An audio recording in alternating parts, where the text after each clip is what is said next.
Good morning! So I said I wasn't going to make a video, but I decided to make a video. Plus it's Friday. It's a happy Friday, everybody. So, yes, was it yesterday or the day before? Maybe the day before, I saw a meme, and so I was looking for a different meme, but I came across another meme, and it was, I think it's from the show Glee. It looks like Glee, and I don't know the characters. I think I've only watched the show one time, maybe. Anyway, it was this girl, and she said, it's so weird it's so weird being your own role model. I recommend it. And it like hit me. It was like, that's so true. Like, we are our own role models, and if we want to take control of our lives, then we have to become our own role models. We can't allow ourselves to be led by other people. We have to define who we are and what we're going to do, what we're going to represent, what we're going to stand for, what we're not going to stand for. So if you want to stand for love, if you want to stand for truth, then you have to become your own role model, because if you look around you, there's not a lot to choose from in order to become that. You have to become that, and you really do have to become your own role model. Role model. This is not working. This is not working. But I do need to get over there, because this traffic is cray. I'm running out of gas. I didn't know that until I got in my car. I was like, oh my gosh, I can't make it to work on this. Anyway, yeah, becoming your own role model. And I have become my own role model. I haven't looked at it that way, using those words or looking at it from that perspective, but it's true. Like, I decide what I'm going to stand for. I decide what I'm not going to stand for. I decide how I'm going to live my life, how I'm going to treat people, how I'm going to treat myself. I decide that. And that is no different than looking at someone and saying, oh, I want to live that way. But even at that, even if we look at someone else and we say, oh, you know, they have great characteristics, they have great values and great morals. They are their own being. And so when we look at someone like that, what happens is we decide for ourselves that we want to be like that. Meaning we want to live our lives in that way, in that manner. We want to be ethical. We want to be moral. We want to be loving. We want to be truthful. We decide for ourselves. So it doesn't matter that someone else is living that way. What does matter is that we decide for ourselves, this is the way we want to live our lives from this point forward. We don't have to worry about what we've done in the past. Well, actually we do, but I'm talking about in terms of change. Well, actually, that's not quite true. If you want to change, you're going to have to do things differently than you have in the past. You're going to have to make decisions differently than you have in the past. You're going to have to look at other people differently than you have in the past. You're going to have understanding now when you didn't in the past. You're going to have compassion now when you didn't in the past. So yes, we do have to look at what we've been doing in the past. I probably should have turned there, but I'll just go around. I'm not completely familiar with this neighborhood, but all I know is there's a dark brown house on the corner that I need to make a left at. So there it is. And there's the dark brown wooden home. How many stories is that? 1, 2? Possibly, yeah, I think it's 2. It's pretty cool looking. It burst into flames quickly because it's wood shingles. But anyway, so I'm in Silver Lake, for those of you who are not in Los Angeles, if you've ever heard of Silver Lake. And the lake is right there in front of us. Not that I am your Los Angeles tour guide. Let me see. There we go. Give it a little wide angle. Use my new camera's features.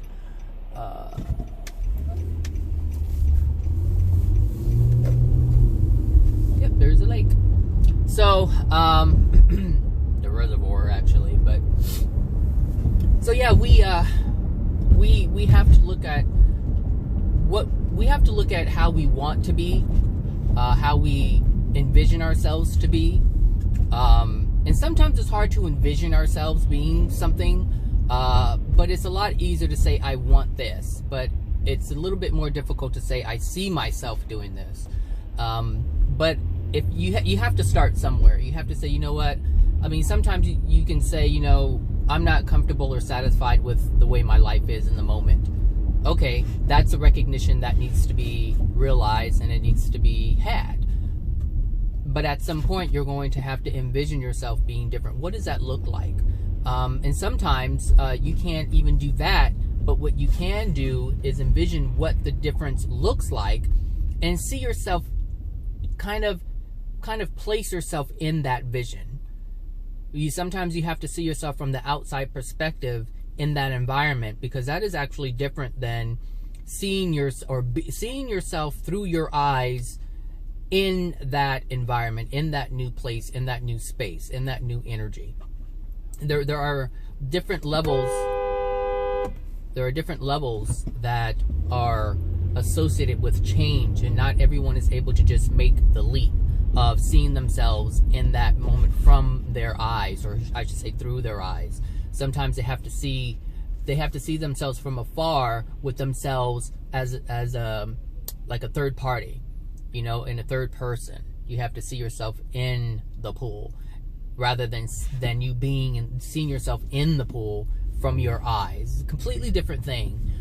There's different motivations that are associated with those visions and how you see yourself. You can see yourself doing all kinds of things from the third person, but it's not the same feeling as seeing yourself through your eyes in that new environment. Okay, we got traffic.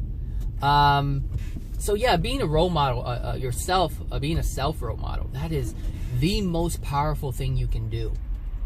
The most powerful thing you can do, because you actually push everybody out, and you're not influenced by anybody else. Most people know what's right. Most people know, we all know what's right, unless you have some kind of, even at that, when you have, even like someone who's autistic, like they're trapped in they're in their mind, but they're not able to express. So what we see, like someone who's autistic, what we see on the outside isn't what's going on the inside. They're just not able to express themselves. They're not able to connect with the emotions. But there are things going on in the background. I remember seeing this girl, I think it was on YouTube. She was autistic. She was actually in a wheelchair. That's how bad off she was. Not only was she autistic, but she was in a wheelchair. She couldn't do anything for herself. And then all of a sudden, she broke out of it. Something happened, and she was no longer trapped in her body. She was able to express herself, and the thing is, she was explaining to her family and the news people, because they did a story on her, that she understood everything. She just could not respond the way she wanted to respond, but she was observing everything as everything was happening, as we would see it happen. They understood it. They just couldn't respond in the manner that someone else would normally respond. And so sometimes, you know, when we hold on a second. Okay, sorry about that. I was I remembered I didn't have any money on me. I needed to stop at the bank, and I didn't know where an ATM was near me. So anyway, I was talking about autism and how they're trapped inside themselves, and it's hard to see yourself from within, but you can see yourself from the outside. And as you learn about, I should say, that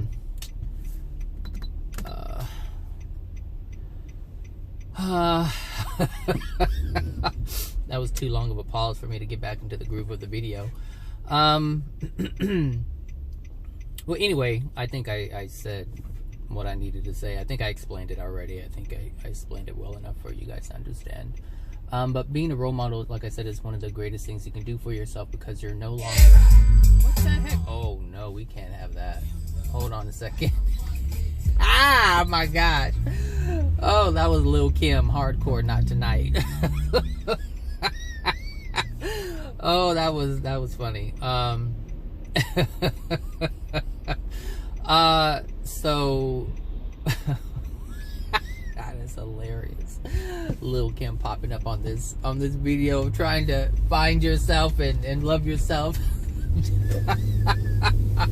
Anyway, like I said, you know, learning about or being your own role model allows you to become the best that you can be.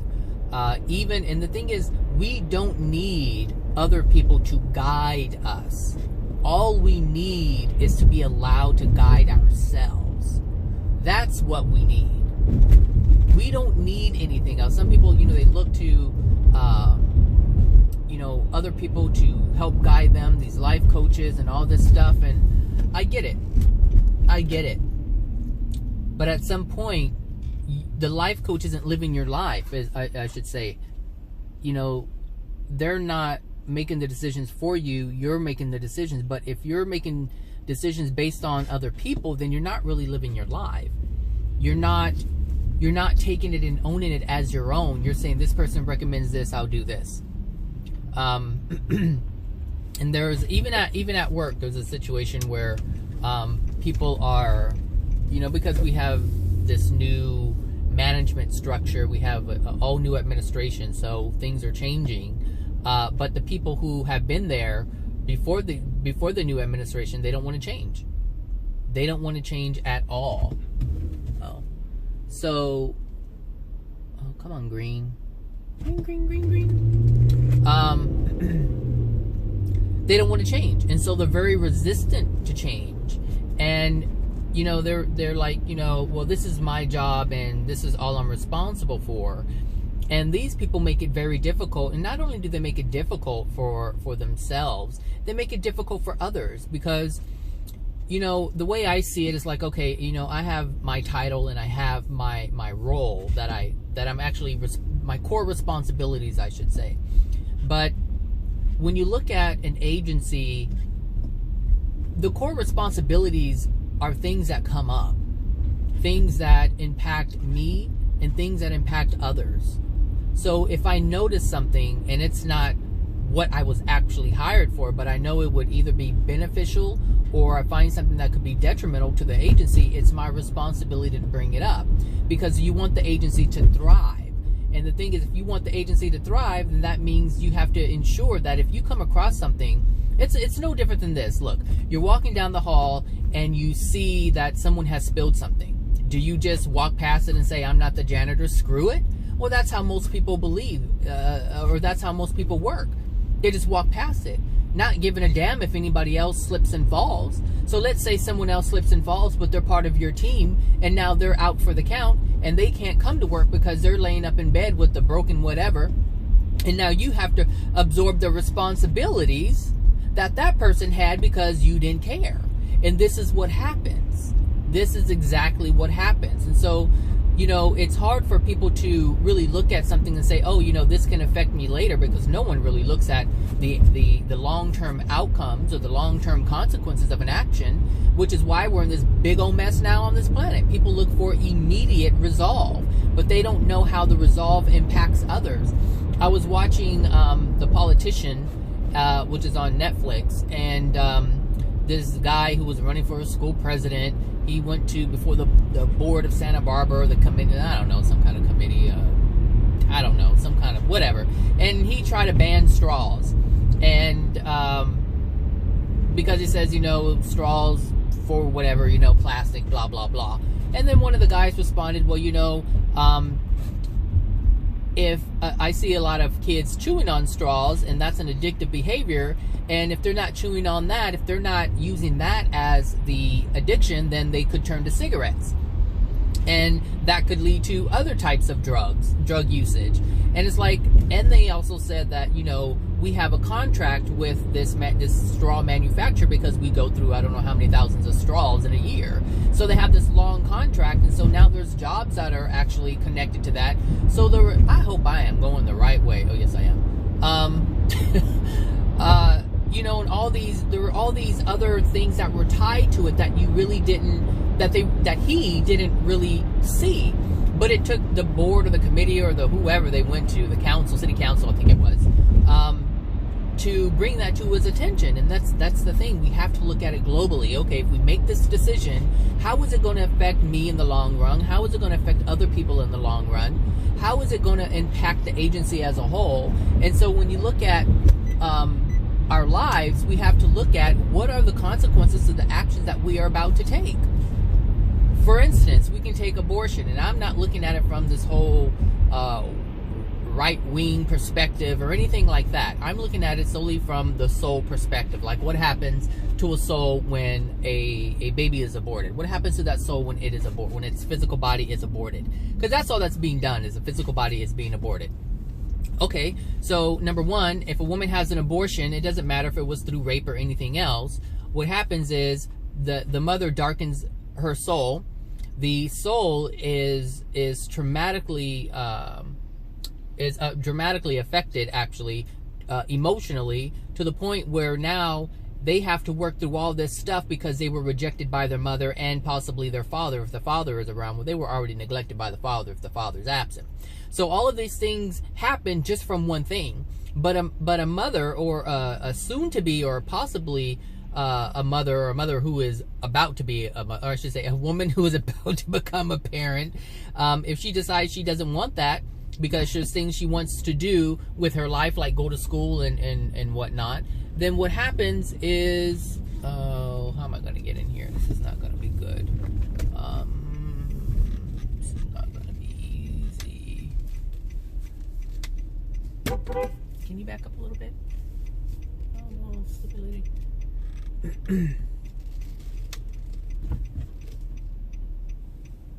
Oh, thank you. And I'll continue this in a minute. Okay, I'm back. So, anyway, I got my gas and all. So, I was talking about a woman who would have an abortion because she's not ready to have a child, and she wants to go to school and work on her career and all that. That's fine. But the darkness that happens due to the abortion is going to kind of offset the progress that this woman would make or have, or would generally have, if she... Why does this keep happening? Hold on a second. Come on, where's my pause button? All this music. The darkness that would have, the degradation of one's soul from this action would cause a lot of pain for her, and she won't know what's going on. And the thing is, sometimes we look at other people and what they're doing, and we say we want to do that because we're looking up to someone as a role model. So we look at their careers and we look how they live their lives, and we say we want to do that. But we don't know, we don't look at our situation and the choices that we make and the consequences that are long term. And this is my point. There are so many long-term consequences that are associated with our actions.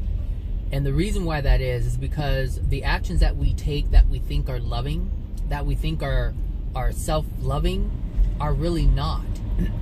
So someone may say, you know what? I know I got pregnant, but right now is not the right time to have a baby. So I need to get rid of it so I can go to school and make decent and get a job that pays decent, that pays well, so that I can take care of a child. And this may be the thinking, this may be the understanding. And when you look at the world, that's basically how you're supposed to do it. You're supposed to go to school first, get a good job, a good education, a good job, so that you can have a family and support a family and live a decent life, a comfortable life at least. And that's all that's looked at. But the choice was already made before you decided to do that. So a woman who became pregnant by accident has already decided that they were unloving to themselves by letting someone, like letting another man or letting a man impregnate them. So now they're stuck with the choice of having to do an unloving thing. And the thing is, one unloving thing, like if that happens, one unloving thing was already done. You were not loving to yourself. And now you have the consequence of not loving yourself, which is actually the pain or the fear of not being able to go to school and get a job and support your family and live in a comfortable manner.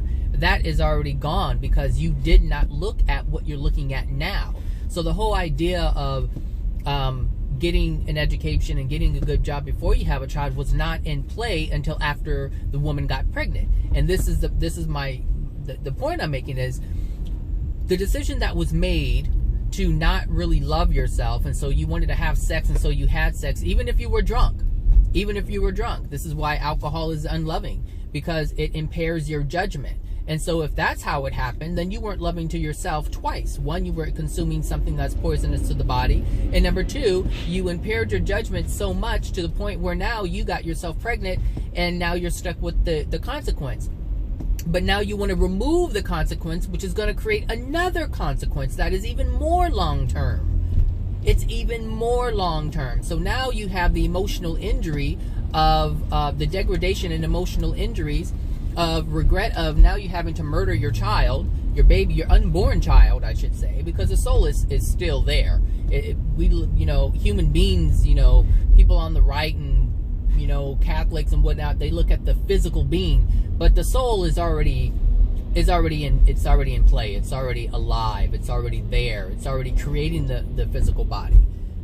So you've engaged in so many things that are causing yourself to be degraded even more. And this is why I say it's best to be your own role model. There are women out there, there are young women out there who already know, you know what? No, I know how hard it is to be a parent, to be a young parent, to be a teen parent, to be a young adult and be a parent. I know what that looks like, and that looks very painful because you're struggling, you're suffering, your kids are struggling, your kids are suffering. It's hard to put food on the table. You have to depend on people. You can't do the things you want to do because you have to attend to the child. There are women out there, young women, and some regular age, adult women who see this and they're like, no, I'm not going to get pregnant, so no, we're not going to do that, and no, I'm not going to, no, that's just it. And they're like, no, and they see it, and so they're able to make a decision that is beneficial to them and their future child, and they're able to also prevent the man from having to deal with something that he most likely doesn't want to deal with. As we see, in this country today, many men step away and walk away from the responsibility of a child when they help make one. And that is also degrading to their soul. So all these things are, they're long-term consequences that we don't see. And it's because we live life just willy-nilly. We live life thinking, oh, this decision is just affecting this thing in the moment, but really it's not. Trust me, one night of sex can change your life forever. So you just have to be mindful of what's going on, what you're doing, how you're doing it, and who you're letting who you're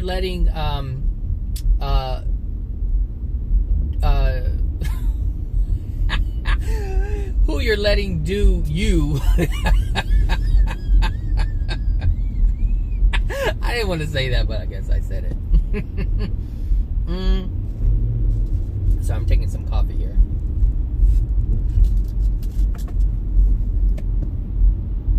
And so I am my own role model. I decide for myself. I'd be like, nope, I'm not doing that. I'm not lying for you. I'm not doing this. And no, I'm not doing that. I'm not drinking. I'm not doing any drugs. Not because someone else says don't do drugs, because I know the effects of drugs. And so I'm being my own role model. I'm showing myself how to live. I'm telling myself how to live. I'm setting the standard. I don't allow anyone else to set the standard. No one else can set the standard. We may see it that way, but that's an illusion. That is an absolute illusion to think that someone else is setting our standard. We are setting the standard. There was a situation at work some time ago where a supervisor told a therapist to do something, actually to not do something. And it's the therapist's responsibility to do this no matter how you slice it or dice it. And so at the end of the day, the boss said, well, it is your responsibility. If you knew someone told you to do something and you didn't know, and you knew it was right, it wasn't right, why did you do it? It always boils down to you and your decision making. So no, nobody else can set the standard. You're setting the standard. And if you let anybody else set the standard, you're going to get screwed. you're going to get screwed. I should turn the air on because it is something warm with the sun beating on me. I'm sun-kissed. You're going to get screwed at some point. I don't let anybody set a standard for me. Like I said, I am my own role model. I set the tone. I set the standard. And the thing is, if it's in truth, if it's in love, you're actually showing someone else that a different standard can be had. Because people do ask me, they're like, how do you maintain your, like, how do you maintain what you maintain? Like, how do you just continually just make the right decisions? Well, it's quite easy. I'm setting the standard. Me. Nobody else is. Because the thing is, other people have different reasons as to why they're doing what they're doing. They're setting their own standards based on other things. Most times it's based on an addiction. Most times it's based on running away from something. Most times it's based on something that feels good in the moment. They're not looking at long term. I have to look at long term. If I lie, if I conceal, yeah, it may benefit me in the moment, but let me tell you, it's coming, because that's how karma works. And if you know karma works, then why would you mess around with it in a way to be caught up in it? I don't want to be caught up in bullshit, so therefore I don't get myself involved in bullshit. It's really that simple. It's really that simple. It is really that simple. It can't be any simpler than that. If you don't want to be labeled a liar, then don't lie. If you don't want to be labeled a hoe, then don't hoe.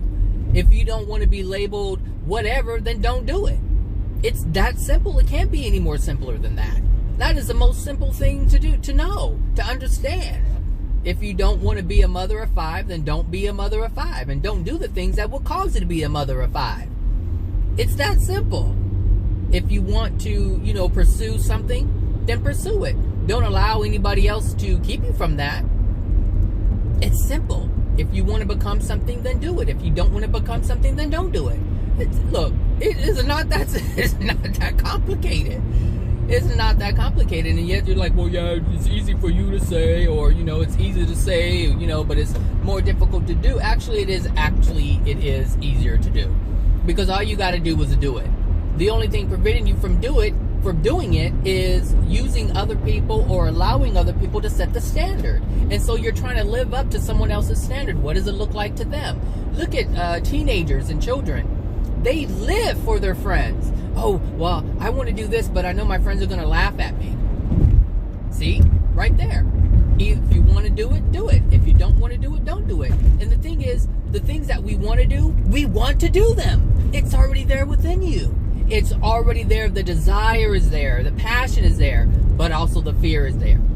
And that's because you're using someone else's standard, which makes you fearful of doing what you want to do because you don't want to be made fun of. And that goes back to emotional injuries of wanting to be accepted and wanted by someone else. I want to get over there, but I don't think that's going to happen. So I'll just get over here. So, yeah, people, be your own role model. Be your own leader. It's it can be lonely, but the only reason why it's lonely or it feels lonely is because there's someone else's standard you're living up to. If you feel you have to have friends, if you feel you have to have support in your life for other things, if you feel like you want to have people around so they can vent. If you want to use, and that's again, it's because of your standards. If you don't want to use anybody, if you don't want to put someone in a position for them to degrade, I should say this. If you don't want to use anybody, then don't do things that would use them. Meaning, if you want to vent to people, and that's why you're keeping your so-called friends around for, then stop it. Then don't do that. Don't engage in that. And just face whatever pain you have or whatever loneliness you feel from not being able to do that. And that's something that will automatically help you increase the love within your soul. Progressing, soul progression.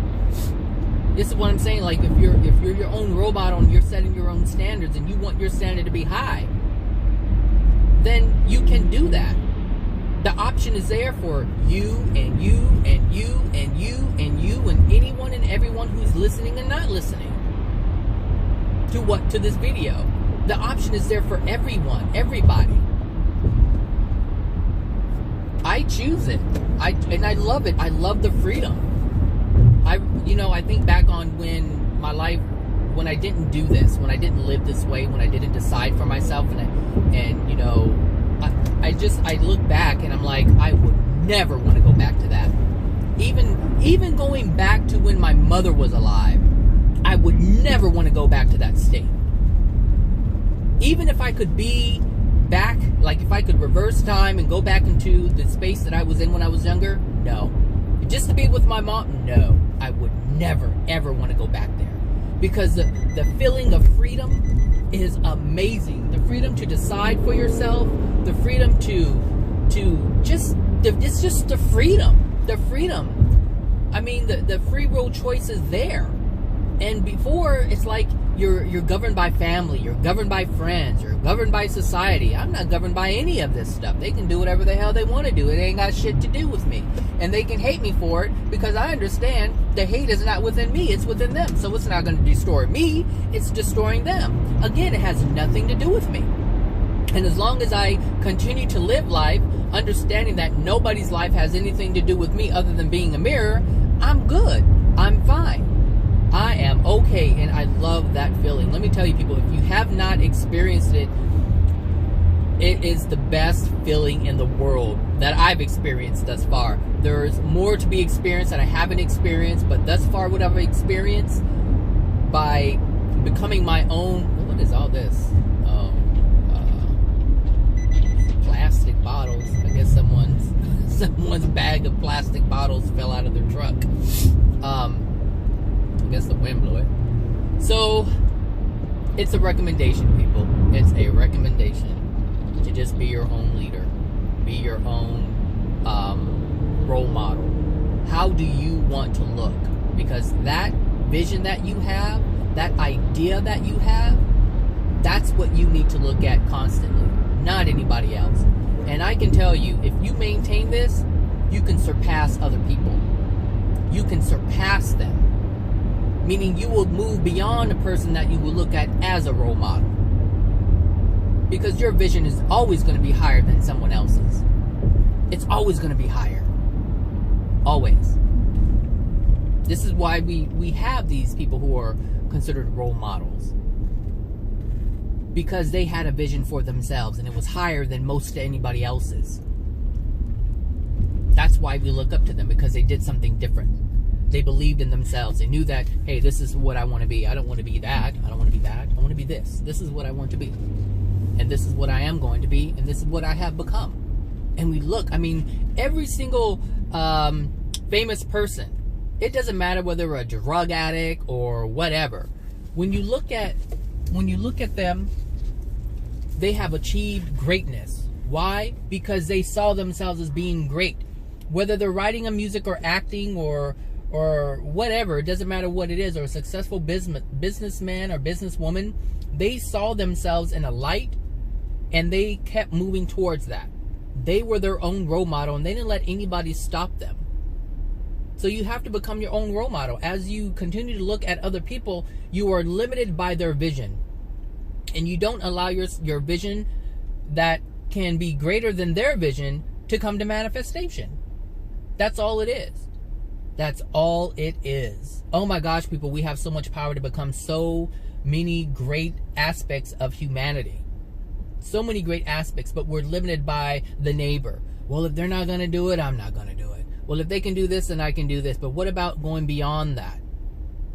What about going beyond that? Most people don't know that they can, so they look at something that they possibly think that they can achieve. And this is not their vision. It's the vision of someone else. That's why I say be your own role model. Be your own leader. Your visions are great. Some of the things that you envision are so great that it hasn't even been heard of yet. But because people have so much fear, they don't even attempt to achieve that vision that they have within them, within their being. All the new things that are invented it's because someone had a vision that was greater than something that already existed. And we all have something that is greater than what already exists currently. Even if you're looking at something and you can improve on it and make it better, it's a vision that is greater than that which exists currently. All right, everybody, I'm getting close to my place. So have a wonderful Friday. Have a wonderful weekend. Love yourselves. Be your own role model. Be your own leader. And I'll talk to you guys later. All right. Bye now.